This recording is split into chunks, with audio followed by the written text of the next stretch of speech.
Hi കൂട്ടുകാരെ, ഇന്നത്തെ നമ്മുടെ ഐറ്റം എന്താണെന്നറിയോ?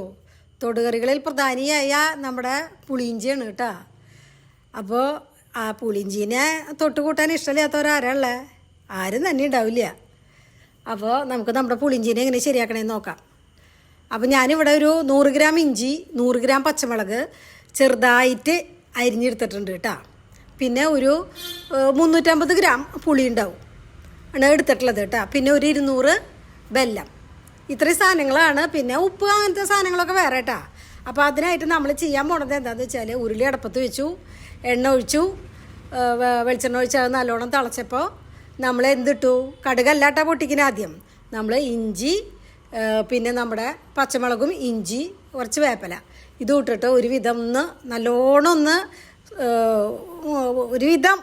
നല്ലോണം മൊരിഞ്ഞ് വന്നപ്പോൾ നമ്മൾ അതിലേക്ക് കുറച്ച് മഞ്ഞൾപ്പൊടിയും മുളക് പൊടിയും ഇട്ട് അതും ഒന്ന് മൊരിഞ്ഞ് വന്നപ്പോൾ നമ്മുടെ പുളീനെ നല്ല പിഴിഞ്ഞ് വെച്ച പുളീനെ അധികം ലൂസാക്കി പിഴിയരുതിട്ട പുളി. പിന്നെ അത് വറ്റിച്ച് നമുക്ക് എടുക്കാനായിട്ട് പാടാവും.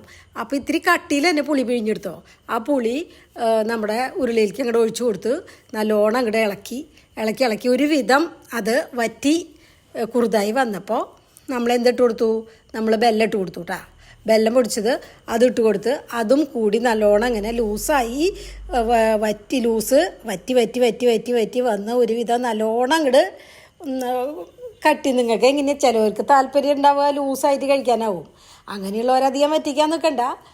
അല്ല, നല്ല നമുക്ക് എടുത്തു വെക്കാനും ഒക്കെ ഭാഗത്തിനാണെങ്കിൽ ഒരുവിധം നല്ലോണം തന്നെ വറ്റിക്കോട്ടെ കേട്ടോ. ആ വറ്റി നല്ലോണം ഇങ്ങനെ നിങ്ങൾക്കറിയാലോ അതിൻ്റെ പാകം. അതേപോലെ കറുത്ത് വറ്റി വരുമ്പോൾ നമ്മൾ അതിലേക്ക് പിന്നെ ചേർക്കണത് നമ്മുടെ കായപ്പൊടിയും ഉലുവപ്പൊടിയും നമ്മൾ അതിലേക്ക് ചേർക്കുക. പിന്നെ പാകത്തിന് ഉപ്പ് ഇട്ട് അത് നല്ലോണം ഒന്ന് വറ്റി വന്നപ്പോൾ നമ്മളങ്ങോട്ട് ഉരുളീനെ ഇറക്കി വെച്ചു കേട്ടോ. അത് കഴിഞ്ഞിട്ട് പിന്നെ നമ്മൾ എന്താ ചെയ്യുക? താളിച്ച് ഒഴിക്കന്നെ.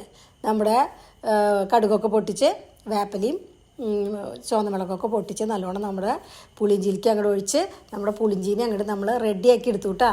അപ്പോൾ എല്ലാവർക്കും എൻ്റെ പുളിയിഞ്ചീനിയും എന്നെയൊക്കെ ഇഷ്ടമായെങ്കിൽ എന്നും പറയണ പോലെ തന്നെ ഷെയർ ചെയ്യുക, ലൈക്ക് ചെയ്യുക. ആദ്യമായിട്ട് കാണുന്നവരാണെങ്കിൽ ഒന്ന് സബ്സ്ക്രൈബ് ചെയ്യാട്ടോ കൂട്ടുകാരെ. അപ്പോൾ അടുത്ത വീഡിയോ ആയിട്ട് നമുക്ക് നാളെ ഓടി വരാം കേട്ടോ.